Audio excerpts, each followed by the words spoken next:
महाराज जी, आपने जो बोला रुक्मिणी और राधा के मामले में जी जी मैं पूरी तरह संतुष्ट नहीं हुआ। इसलिए नहीं संतुष्ट हुआ, स्वरूप तो दोनों है, लेकिन हम गुणगान राधा का ज्यादा करते हैं। हाँ, तो क्या तो दिक्कत कहीं ना कहीं नहीं, कहीं ना कहीं तो रुक्मिणी और राधा के जीवन में और कृष्ण के साथ लगाव में कुछ तो अंतर है कि हम उस स्वरूप की पूजा करते हैं। है तो दोनों पत्नी, हम उनके स्वरूप में मान को प्रेमिका या प्रेम करने वाली, लेकिन रुक्मिणी ने राज का उपभोग किया और राधा ने हमेशा त्याग किया। मुझे वैसा लगता है, इसलिए वो ज़्यादा पूजनीय है।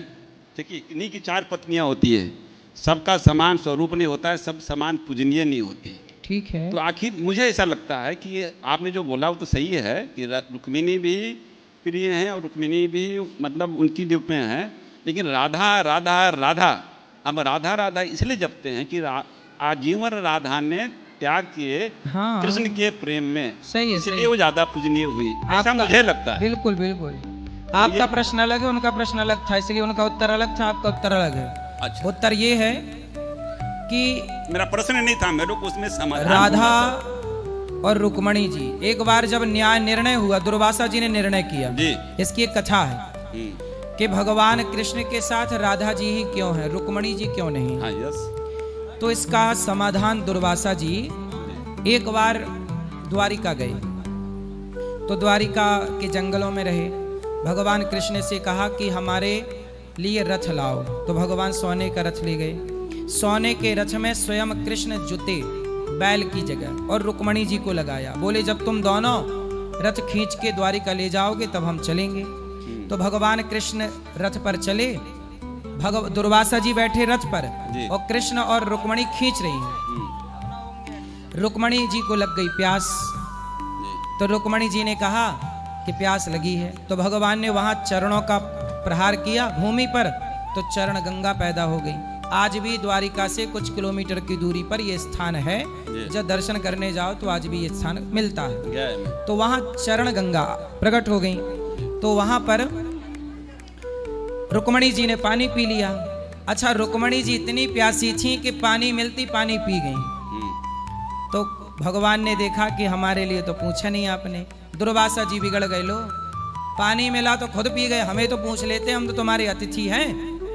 रुक्मणी, तुम्हें जरा सी प्यास लगी तो तुम अपने प्रभु को भूल गई, लेकिन राधा 100 वर्षों तक भूखी प्यासी हैं, पर वो कृष्ण को नहीं भूली। इसलिए कृष्ण के साथ बैठने का अधिकार राधा का है, रुक्मणी जी का नहीं। यही मेरा प्रश्न था कि सब तो 4 हैं, लेकिन 4 से दूसरा एक चीज, इसलिए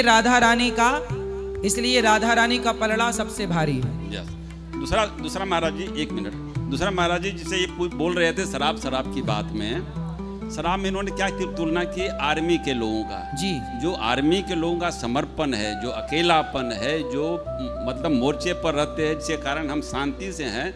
क्या हम वो कर्म करते हैं? क्या वो एक्सर्शन करते हैं? सही है। तो उनके दिनचर्या के लिए आवश्यक होता है रिलैक्स होने के लिए। जी, हम जी, उसकी तुलना हम साधारण आदमी ये नहीं कर सकते कि हमें भी शराब का उपयोग करना चाहिए, क्योंकि आर्मी वाले पीते हैं या आर्मी वाले को सरकार मुहैया कराती है, वहाँ पर वैध है ऑलमोस्ट। हाँ, तो ये चीजें वो राजधर्म निभा रहे हैं। हाँ, वो राजधर्म है, इसलिए सेना राजा के अधीन होती है, और राजा जो उसे खिलाए पिलाए उसे खाना उसकी मजबूरी है। नहीं, उनके तो कार्यशैली है, उनका जिस तरह से वातावरण, जिस तरह से रहना सहना है, वहाँ पर आवश्यक भी हो जाता है उनके लिए थोड़ा। अब ये बात ये लोग नहीं समझते ना, ये बात तो समझदार ही समझता है, सब लोग समझते नहीं। अच्छा, शराब, सब लोग क्या है, सबसे अपनी तुलना करने लग जाते। शराब में जो है, शराब में तो एक अपव्यय होते हैं पैसे के, दूसरे शरीर का भी छीनता होता है। तो कभी भी ठीक है हम कुछ भी ना करें तो ये 2 चीज का तो नुकसान करेंगे ही करेंगे। इसमें तो 2 चीजों को नुकसान ना करेंगे, ऐसा तो है। शराब पीने से स्वास्थ्य भी बिगड़ेगा, 2 चीजों को नुकसान करेंगे, अगर पैसा भी बिगड़ेगा, दोनों चीज बिगड़ेगा तो घर बिगड़ेगा। ये